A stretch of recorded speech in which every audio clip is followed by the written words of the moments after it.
मैं हूं आपके साथ आस्था कौशिक। हरिद्वार में बड़ा सड़क हादसा हुआ है। लक्सर पुरकाजी मार्ग पर दर्दनाक सड़क हादसा हुआ है जिसमें 5 लोगों की मौत हो गई है। देर रात हुए एक्सीडेंट में 2 बाइक्स की आमने सामने टक्कर हुई और पीछे से आ रही तीसरी बाइक भी इनसे टकरा गई। घायलों का इस वक्त इलाज चल रहा है। लक्सर कोतवाली क्षेत्र में यह हादसा हुआ जहां बीती रात 2 बाइक्स की आपस में टक्कर हुई और उसके बाद पीछे से आ रही तीसरी बाइक भी इनसे टकरा गई। इस सड़क हादसे में 5 लोगों की दर्दनाक मौत हो गई है। बीती रात की यह घटना है। घायलों का इलाज फिलहाल अस्पताल में चल रहा है। 3 टू व्हीलर आपस में भिड़ गए जिस कारण 5 लोगों की जान चली गई। हरिद्वार में यह बड़ा सड़क हादसा हुआ है। इस एक्सीडेंट में 5 लोगों की मौत हुई है और जो घायल है उनका अस्पताल में इलाज चल रहा है। 2 बाइक्स की आपस में टक्कर हुई और उसके बाद पीछे से आ रही तीसरी बाइक भी इनसे टकरा गई।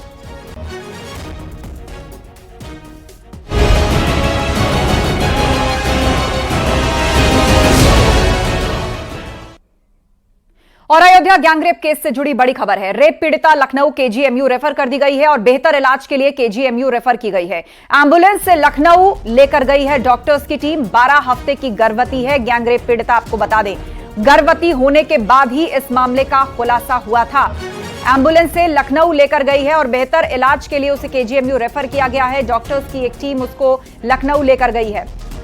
लखनऊ केजीएमयू में अब आगे डॉक्टर्स इस पूरे केस को देखेंगे, उसका वहां पर बेहतर इलाज होगा। एम्बुलेंस से फिलहाल लखनऊ लेकर गई है उसे डॉक्टर्स की टीम।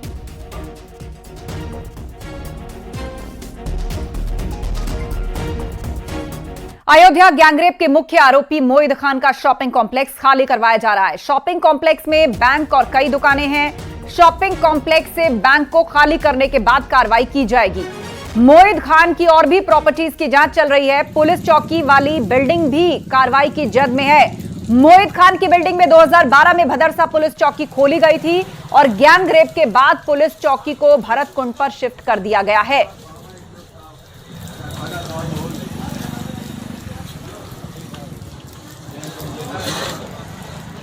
गैंगरेप के मुख्य आरोपी सपा नेता मोहिद खान पर लगातार शिकंजा कसता जा रहा है।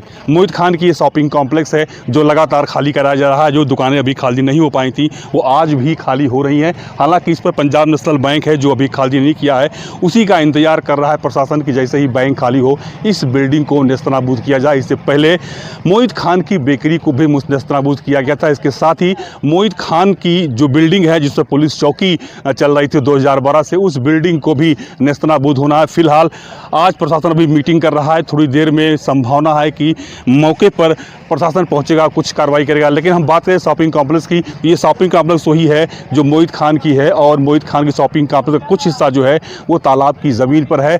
चिन्हांकन हो चुका है, बस कार्रवाई की देर को मिलाकर जैसे ही ये शॉपिंग कॉम्प्लेक्स खाली होता है इसको भी नेस्तनाबूद कर दिया जाएगा। केवी शुक्ला, न्यूज़ 18, भदरसा, अयोध्या। उधर आरोपी मोहित की संपत्ति पर एक्शन जारी है। पुलिस चौकी वाली बिल्डिंग पर एक्शन संभव है और मोहित की इसी बिल्डिंग पर पुलिस की चौकी भी चल रही थी। आरोपी मोहित खान के घर भी बुलडोजर चलाया जा सकता है। कब्रिस्तान की जमीन पर घर बनाने का आरोप है। राजस्व विभाग ने जांच शुरू की है और इसी बिल्डिंग में 2012 से पुलिस चौकी भी चल रही थी। मोहित खान के खिलाफ गैंगरेप का मुकदमा दर्ज है और गिरफ्तारी होने के बाद रातों रात पुलिस ने चौकी को भदरसा से भरतकुंड शिफ्ट कर दिया था और अब राजस्व विभाग जांच कर रहा है उसकी बाकी प्रॉपर्टीज की भी। आरोप है कि कब्रिस्तान की जमीन पर उसने घर बना रखा है और आरोपी के घर पर भी बुलडोजर चल सकता है। राजस्व विभाग जांच कर रहा है। आरोपी मोहित खान की संपत्ति पर प्रशासन का एक्शन जारी है। पुलिस चौकी वाले मकान पर भी एक्शन संभव है। हालांकि उसकी अरेस्टिंग के बाद चौकी को फौरन यहां से शिफ्ट कर दिया गया था, लेकिन यहां पर चौकी भी चल रही थी। आज इसी मकान पर बुलडोजर चल सकता है। आरोपी के घर पर भी बुलडोजर चल सकता है। शॉपिंग कॉम्प्लेक्स जो उसका है उसमें एक बैंक भी है।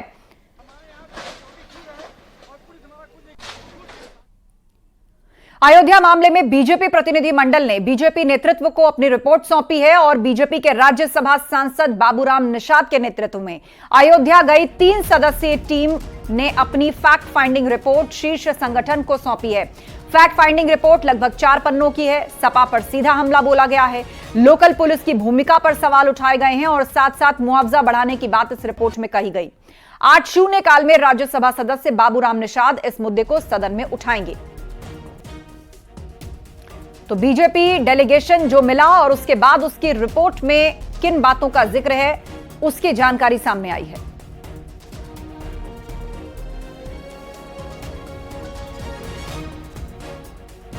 अयोध्या गैंगरेप मामले में अब पोस्टर वॉर भी शुरू हो चुका है। यूपी की राजधानी लखनऊ में बड़े पोस्टर लगाए गए। पोस्टर के जरिए समाजवादी पार्टी पर हमला किया गया।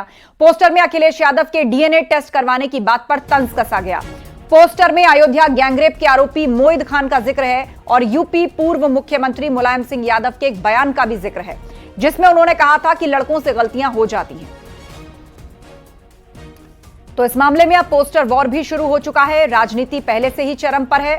बीजेपी लगातार समाजवादी पार्टी को घेर रही है, तो समाजवादी पार्टी पूरी तरह से इस मांग पर डटी है कि डीएनए टेस्ट कराया जाए।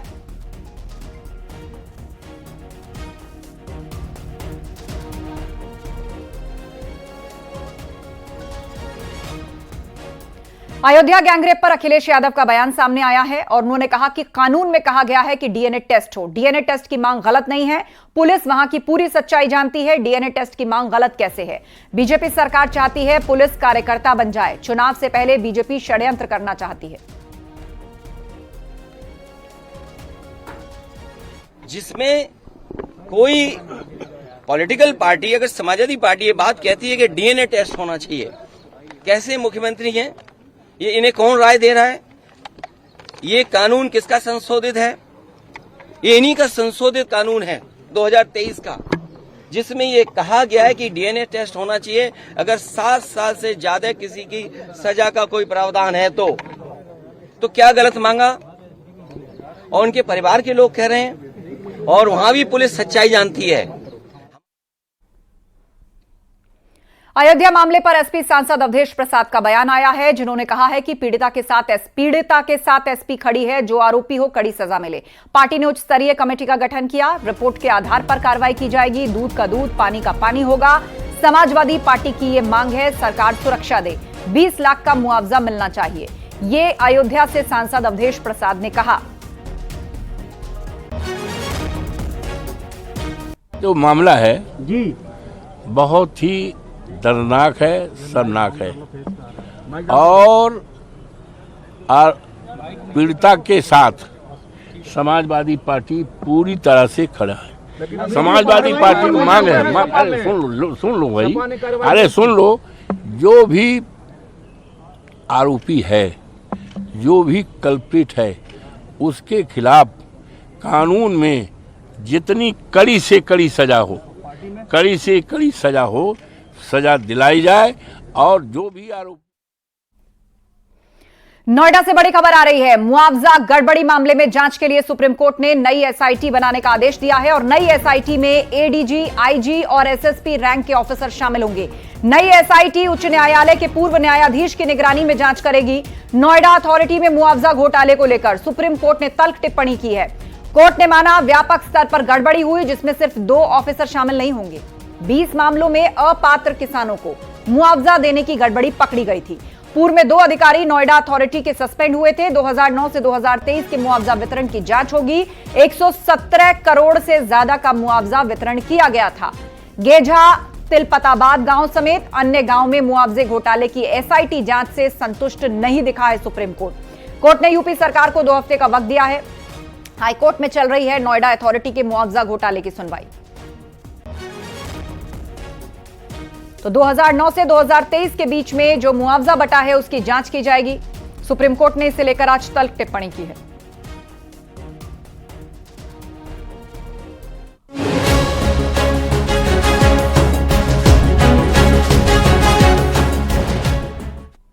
सीएम योगी आदित्यनाथ आज गोंडा के दौरे पर हैं। फिलहाल सीएम योगी कलेक्ट्रेट सभागार में अधिकारियों के साथ विकास कार्यों की मंडलीय समीक्षा कर रहे हैं और इससे पहले मुख्यमंत्री योगी ने सर्किट हाउस में विधायकों से मुलाकात की थी।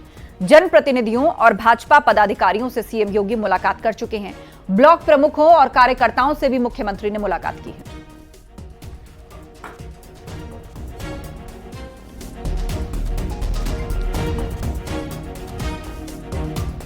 नोएडा से बड़ी खबर, पेंट फैक्ट्री में आग लगी और फेज 2 में यह पेंट फैक्ट्री है जिसमें आग लगी है। फैक्ट्री के टॉप फ्लोर पर आग लगी है। कड़ी मशक्कत के बाद जाकर इस आग को बुझाया जा सका है। आपको तस्वीर दिखा रहे हैं उस वक्त की जब ये आग भड़की हुई थी। तेजी से इसने फैक्ट्री को अपनी चपेट में ले लिया था। काला धुआं छत के ऊपर से निकलता हुआ नजर आ रहा है। आग की लपटें भी ऊपर तक पहुंच गई थी। ये एक पेंट फैक्ट्री बताई जा रही है जहां पर यह आग लगी। हालांकि फायर ब्रिगेड ने कड़ी मशक्कत के बाद जाकर अब इस आग को बुझा लिया है।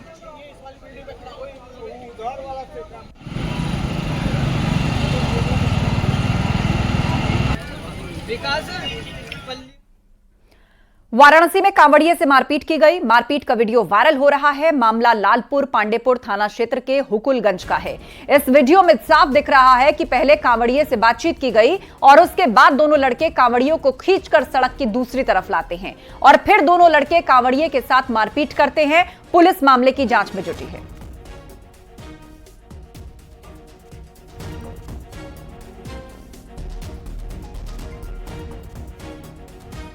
मेरठ के गुदड़ी बाजार ट्रिपल मर्डर हत्याकांड मामले में आज सजा का ऐलान हो सकता है। कोर्ट 10 आरोपियों को दोषी करार दे चुका है। लव ट्रायंगल में 22 मई 2008 को 3 लड़कों की हत्या हुई थी।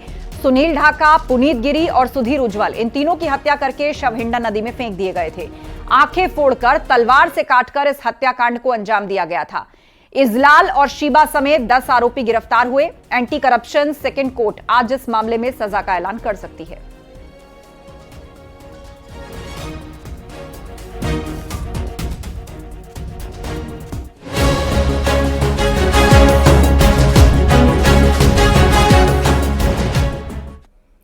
मैनपुरी पुलिस को बड़ी सफलता मिली है। बीएससी की छात्रा ने सुसाइड मामले में पुलिस ने एक आरोपी को गिरफ्तार किया है। आरोप यह है कि छात्रा ने एक मुस्लिम लड़के से परेशान होकर फांसी लगाकर आत्महत्या की। मामला मैनपुरी के कुरावली का है। छात्रा के पिता के मुताबिक पड़ोस में रहने वाला वासिफ धर्म परिवर्तन और शादी करने का दबाव बना रहा था। तेजाब डालने, अश्लील वीडियो वायरल करने की धमकी दे रहा था। परेशान होकर उनकी बेटी ने सुसाइड किया।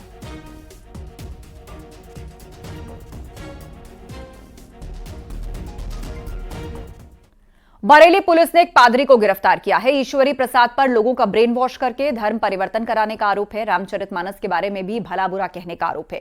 दरअसल आरोपी हर रविवार अपने घर पर प्रार्थना सभा का आयोजन करता था, जिसमें महिलाओं, पुरुष और बच्चों को बुलाता और फिर ब्रेन वॉश करके उनका धर्म परिवर्तन करवाता था। हिंदू संगठनों को जैसे इस बात की भनक लगी तो उन्होंने पुलिस को फौरन सूचना दी। मौके पर पहुंची पुलिस ने आरोपी को गिरफ्तार कर लिया। बहेड़ी थाना क्षेत्र के सिंह गोटिया मोहल्ले में ईश्वरी प्रसाद हर रविवार अपने घर पर एक प्रार्थना सभा का आयोजन करता था, जिसमें महिलाओं, पुरुष और बच्चों को बुलाता और फिर ब्रेन वॉश करके उनका धर्म परिवर्तन करता था। पुलिस ने यह भी बताया कि आरोपी पर गंभीर धाराओं में अब केस दर्ज कर लिया गया है। थाना बहेड़ी के सिंहपुर गोटिया क्षेत्र में एक जो अपने घर पर उन्होंने कई व्यक्तियों को इकट्ठा कर रखा है और वो उनको एक धर्म की बुराई बता करके दूसरे धर्म को अपनाने हेतु दुष्प्रेरित कर रहे हैं। इस प्रकार की सूचना प्राप्त होने पर तत्काल पुलिस द्वारा संज्ञान लिया गया है और सिंहपुर गोटिया ग्राम में जाकर उस व्यक्ति को वहां से ला करके थाने पर लाया गया है और श्री देशपाल सिंह जी द्वारा दी गई तहरीर के आधार पर उत्तर प्रदेश विधि विरुद्ध धर्म संपरिवर्तन निषेध अधिनियम 2021 की जो समुचित धाराएं हैं उनमें अभियोग पंजीकृत कर आवश्यक विधिक कार्रवाई की जा रही है। रायबरेली में फर्जी जन्म प्रमाण पत्र बनाए जाने के मामले में 7 और आरोपियों की गिरफ्तारी हुई है। पुलिस के मुताबिक आरोपी सलेन के सीएससी संचालक जीशान के साथ व्हाट्सएप ग्रुप पर ये लोग ऐड थे और आरोपी उन लोगों की जानकारी साझा करते थे जिन्हें सरकारी योजनाओं या आधार कार्ड में संशोधन के लिए जन्म या मृत्यु प्रमाण पत्र बनवाने होते थे। जीशान कुछ वेबसाइट के जरिए दिखने में असली जैसा प्रमाण पत्र निकाल देता था। पिछले दिनों सलोन 19,000 से ज्यादा फर्जी प्रमाण पत्रों का खुलासा हुआ और फिर सीएचसी संचालक जीशान खान और ग्राम विकास अधिकारी समेत 4 लोग गिरफ्तार किए गए। इन 7 व्यक्तियों को कल गिरफ्तार करके न्यायिक अभिरक्षा में भेजा गया है। इनके पास से मोबाइल और लैपटॉप है वो बरामद किया गया है। सभी अभियुक्तों ने पूछताछ में यही बात बताई है कि उनका एक व्हाट्सएप ग्रुप बना हुआ था और जिन व्यक्तियों को भी फर्जी जन्म प्रमाण पत्र या मृत्यु प्रमाण पत्र की आवश्यकता रहती थी तो वो व्यक्ति उनसे संपर्क करते थे और ये ग्राम विकास अधिकारी की आईडी और पासवर्ड जो डेलीगेटेड रहता था उन्हीं के सहयोग से, उन्हीं की मिलीभगत से सभी लोग ये फर्जी जन्म प्रमाण पत्र और मृत्यु प्रमाण पत्र बनाते थे और अधिक लालच के चक्कर में, अधिक पैसा कमाने के चक्कर में यह कार्य उनके द्वारा किया जाता था। और खबर बिजनौर से है, जहां चोरों ने एक साथ 3 बंद घरों को निशाना बनाया। मामला शेरकोट इलाके के मंधौर गांव का है, जहां अज्ञात चोरों ने घरों पर धावा बोला। शातिरों ने उस वक्त घटना को अंजाम दिया जब परिवार वाले कहीं गए थे। शातिरों ने लगभग 4 लाख के जेवर, कैश और अन्य कीमती सामान पर हाथ साफ कर दिया। मामले का खुलासा करने के लिए पुलिस ने 2 टीम्स का गठन किया।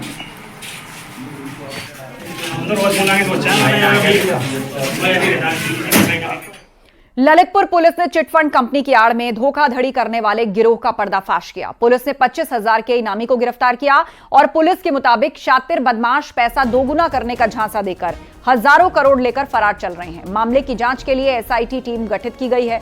फरार आरोपियों के खिलाफ लगातार छापेमारी हो रही है और इससे पहले भी पुलिस 2 लोगों को गिरफ्तार कर जेल भेज चुकी है। कई आरोपी अभी फरार हैं। का एक संगठित गिरोह के रूप में ये लोग काम जो है वो कर रहे हैं और इनके द्वारा आरडी के रूप में, एफडी के रूप में लोगों से इन्वेस्टमेंट जो है का भरोसा दे करके कि आप बहुत जल्दी अमीर बन जाएंगे और इस तरीके से लोगों से इन्वेस्टमेंट कराया है। बिजनौर के नौहटोर इलाके में हुई शिक्षा मित्र की हत्या का पुलिस ने खुलासा कर दिया। पुलिस ने आरोपी चचेरे भाई विक्की कुमार और उसके दोस्त सागर को गिरफ्तार किया। आरोपियों ने शिक्षा मित्र की पत्नी से अवैध संबंधों की वजह से हत्या की योजना बनाई। पुलिस ने आरोपियों से हत्या में इस्तेमाल तमंचा भी बरामद किया। दोनों को गिरफ्तार कर जेल भेज दिया गया। घटना से एक दिन पूर्व मृतक की पत्नी अपने मायके चली गई और विक्की ने अपने दोस्त सागर के साथ मिलकर उसे घर में घुसकर अवैध तमंचे से गोली मारकर उसकी हत्या कर दी गई है। आज पुलिस ने इस घटना का सफल अनावरण कर 2 व्यक्तियों को गिरफ्तार कर लिया गया। बिजनौर में खेतों में गोलियों की गूंज सुनाई दी है। जमीन के विवाद में 2 पक्षों में गोली चली है। पथराव हुआ है। जमीन पर कब्जा करने को लेकर विवाद हुआ था और जिसके बाद पथराव और फिर फायरिंग हुई। पथराव और फायरिंग का वीडियो सोशल मीडिया पर वायरल हो रहा है।